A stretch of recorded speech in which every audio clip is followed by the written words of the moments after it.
But you can see the old Atlantic House. It'd be on the top of the hill. And then the corner of this building is actually right in this illustration. And then the Rockland House to the right of it. And those are just that's just that beginning of town there. I mean, this is where the Carousel and Jake's Seafood and all that is the wharf still there. We still call it Steamship Wharf, even though it hasn't seen the steamship. So nowadays, there's a high school, a beautiful field, and a wind turbine sitting right about there. Back then, it was the Pemberton Beach Resort and these little summer cottages. I love this poster though, the opulence of the inside of the steamship there. I mean, it looks like Titanic-like. And the other way to get to Hull was by railroad. There used to be the Nantasket Railroad Station. The rest of the town would have a trolley that ran the whole length, all the way down. So it's cool, you can hop on that trolley, and from there you can get, to Hingham, Boston, New Haven, New York. And that panel goes into the origins of Nantasket. But I also love this picture. It's one of the earliest known photographs of Hull. So this is the very beginning of town. So that's like where the arcade, the hotels, and then over here we have our lighthouse exhibit. So they're called Fresnel lenses. Fresnel is actually just on the poster there. But the idea behind his concept is, you turn a light on, the light scatters every direction and illuminates the whole room. But you put the light bulb in there, or the whale oil lantern back during his time, and it reflects through all the prisms and mirrors and refracts into that one focused, concentrated beam of light. It can be seen for miles in the direction the lens is focused. One is gigantic, bigger than the entirety of this room, and a 6 is like a lantern you put on the very top of a ship. So this is very medium sized. And all the stories on the wall here are the stories of the Norwood family.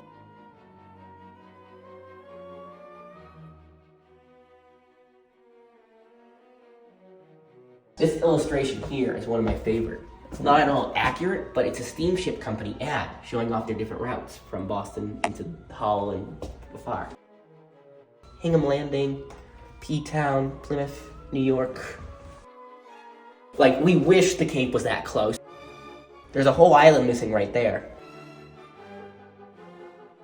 And out the window here you can see Boston Light, America's first lighthouse. Sorry for this hog from the windows. In the winter, you just don't bother keeping up with it. Because it's America's first lighthouse, it's America's last manned lighthouse. Woman, Sally Snowman, lives out there nowadays. That holds the record for lighthouse sales. It got sold for nearly $1 million. Long as White Flies, their little getaway. They take folks out there whenever they can. I mean, it'd be nice if the Park Service had them all. This room is the Vital Records, the Vital Stories exhibit. All these sheets are the census from the year 1900. And that year's was fascinating, because not only does it tell you, who was living here and when they were born, but also where they were born, where each of their parents was born, what their occupation was, what their level of education was, and what their level of homeownership. But it's amazing, the duality of Hull is, you have all the resorts, you have the bank managers, the hotel managers, the servants. But then at the same time, you have the community of all these fishermen just making, the mariners. Oh, and this one that's interesting has the light keepers out at Boston Light. At that time, they were from Germany. There they are. But while getting ready for the exhibit, they found, so one of the questions they asked is color or race, W or B, and I. And we were curious, what does I stand for? We were hoping indigenous, but of course Indian, same idea. And we found Jeremiah Bancroft. The last chief of the Pocono tribe lived right here in Hull. Beautiful moment in time of everyone hopping on the ferry to Hull. I say probably going to Hull because they look happier. I don't know. It's like maybe the 40s just by what they were wearing. This one's really cool too. Imagine dressing kids up in their Sunday best for all. At least you don't need sunscreen. I love the quote above it, a ship safe in harbor does not what ships are for. This is the keeper's room, or the captain's quarters. It's actually a photograph right here. It shows you what this room would look like back then.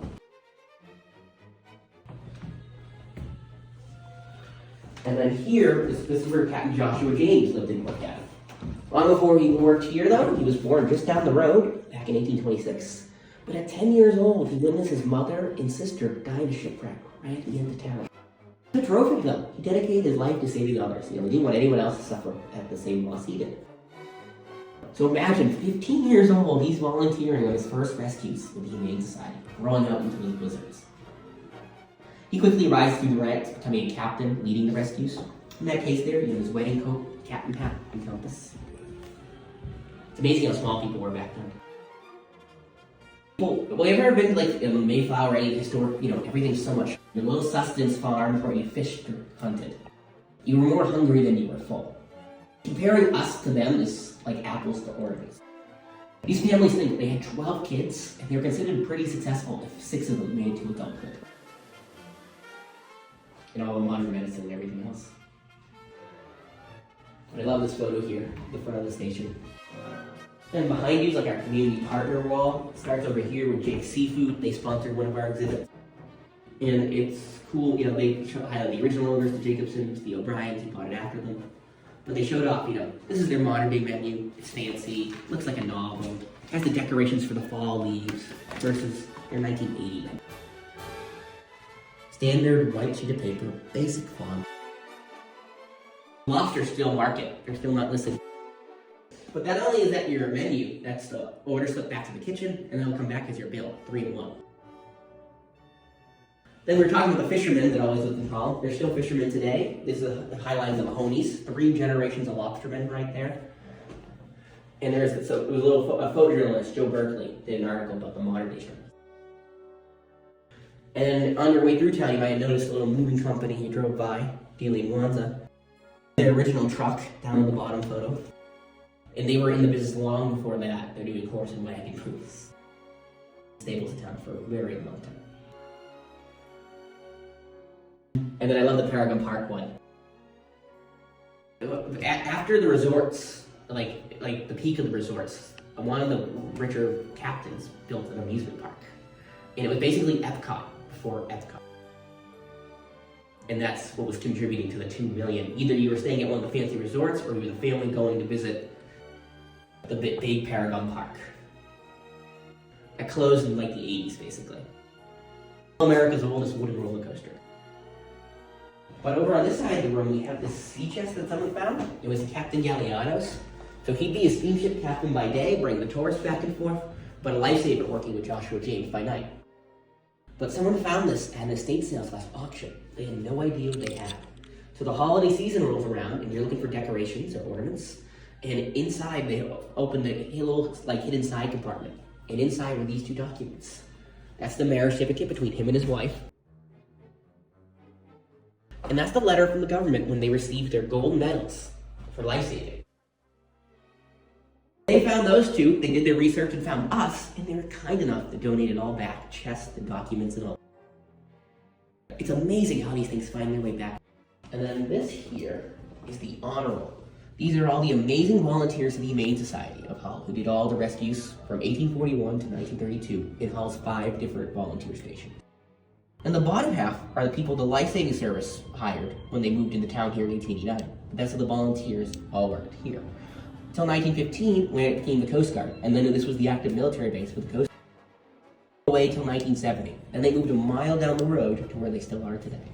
And some people are on this 3 times. I mean, you have Joshua James, Washington, John, Joseph. Joshua James, when he was just doing the life-saving, when he was leading the life-saving volunteer, and then him hired finally by the government. It was the obvious choice to be doing it for so long. Normally, when you run a life-saving service outpost, you should be under 40 years old. The year before they built this place, in 1888, they saved 5 ships in 36 hours. Actually, gonna go look at the boat next. This is their surf boat, the Tasket, designed by Joshua James' brother, Samuel, for life-saving here around the Tasket Beach. It takes 10 rowers to row it, 2 bailers, the buckets to keep the water from swamping. And then the captain would steer with a 21-foot steering oar, sliding all the way back to the stern seat. They would steer.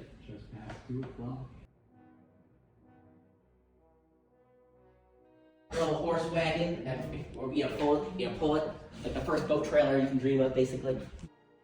That's the tricky way, having to do the breeches buoy. If the shipwreck is doing the surf boat. If the shipwreck is close enough, you can do the breeches buoy instead. Cannon, your Lyle gun to get the line out to the crew of the ship. Then the first thing attached to that would be a tally board. A wooden instruction panel tells you where to tie the bigger line, where to set up the pulley. And when it's all said and done, it works like a giant zip line, but with pulleys. They haul you off one by one. We have the cannon there, and then also the breeches buoy itself. Again, it's just a life preserver. Your pant legs. Just like you're putting on pants. And they haul you right off. Before the pandemic, we set it up in the parking lot. We're hoping to bring this back. Using just what we have in this room, the breeches buoy off the beach cart there, the surf boat, the life-saving service in its 37 years across the nation saved over 175,000 people. Just with these simple machines. It had a 99% success rate from the moment they spotted you. Like before it was a buoy, it was a cart box. It was like a sailors used to joke it was a coffin that would come out. Allegedly, some of the superstitious sailors refused to get into it. They're like, that's how I die. Yeah, its first rescue again was in 1888. Its last was in 1927, this little boat. We have a photo of Joshua James and his crew taken right here in this very room. We don't get closer to touching history. But I love this picture because it has all their gear. You know, we're just talking about the Lyle gun, the breeches buoy. They're cork life vest. They call them cork belts. You just kept stringing cork together. And then you can see the guys in the back holding their flares. There's no radio back then, so you'd have to send them out walking the beach, keeping a weather eye for people in distress. Every storm. And then when they saw someone, they lit the flare. You know, we see you, help's on the way. And you'd have to sprint back here and get all the rescue gear going to where the flare was. In honor of that, we have this big harbor illumination festival in the last Saturday of July every year. We light 1,000 flares on one end of the bay to the other. That's our big fundraiser, help us do all the things we do. People sponsor flares. But any questions about how they did their rescues? If not, we'll dive into their most famous night. So that's a painting of the Eureka. It's a 3-masted schooner, and that was carrying plaster from Nova Scotia. They tried the breeches buoy. You know, they were gonna fire the Lyle gun. It took 3 separate firings of that can to get the line to connect with the poor mariners. But when they finally received the line, they're too frozen, too far gone in hypothermia to tie the line high enough. So instead of pulling you over the freezing ocean, it'd be dunking you under. Joshua James, seeing that, orders our boat here in Nantasket into the water. And they don't even pass the first wave before getting thrown back onto the beach. The second attempt doesn't go much better. They get over halfway out to the ship this time, but him, the captain, and that 21-foot steering oar are hit by the wave. Tosses him into the freezing waters. So at 70, he's clinging to the fender on the side of the boat there, getting dragged back ashore. Miraculously, he somehow survives that, and then is still wondering, how do we save that crew? We can't steer out there, obviously. We can't pull them off, the lines are too low. But all of our lines are still out there. So they decide to use those lines. They pull on them, hand over hand, like a track. Pulling and rowing. They pull their boat to the shipwreck. And they get the whole crew off. Some of them weeks to get over their hypothermia. But everyone got to go home. But, so, again, there just aren't enough words in English for that courage. Inventing a whole new rescue method right then and there for that moment. Joshua James lived to the day he died, 75 years old. Him and his crew saved well over 600 people throughout his 60 years of lifesaving. In fact, just in his last decade and a half here, they saved 540 people. And sadly, there was a record fire for the Humane Society record. With all of his volunteer work from 15 to into his 60s is lost. So you could easily, if it was at anywhere near the same rate, it would be in the thousands. So the week he passed, there was a disaster in the life-saving service. One of the rescue boats capsized, and basically only one of the lifesavers made out from under it. People that had that 99% success rate across the country, it rocked the whole service. So Joshua James is drilling his crews twice as hard on the beach here, making sure that capsized drill, it couldn't happen to them. And after one of those drills, he hops out of the boat to mark the tide is ebbing. He had a heart attack right then and there. The poetic way to put it is out with the tide that day, went his life.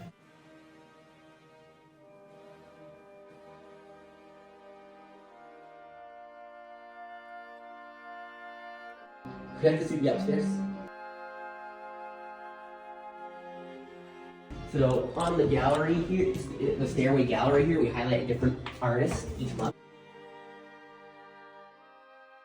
His work is amazing. All like driftwood, lobster buoys, beach found pieces.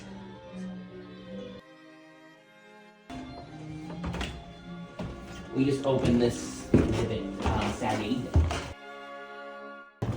We've got a bunch of amazing pieces.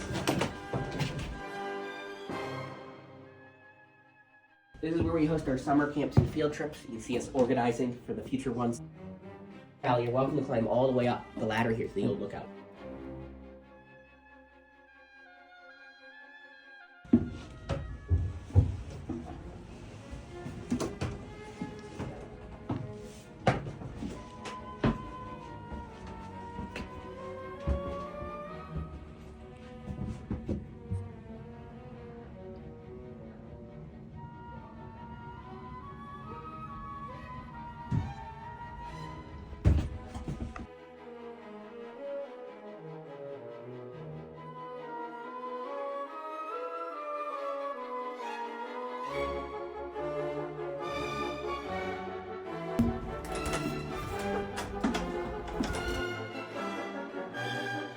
And then across the hall there, on the left, is our library.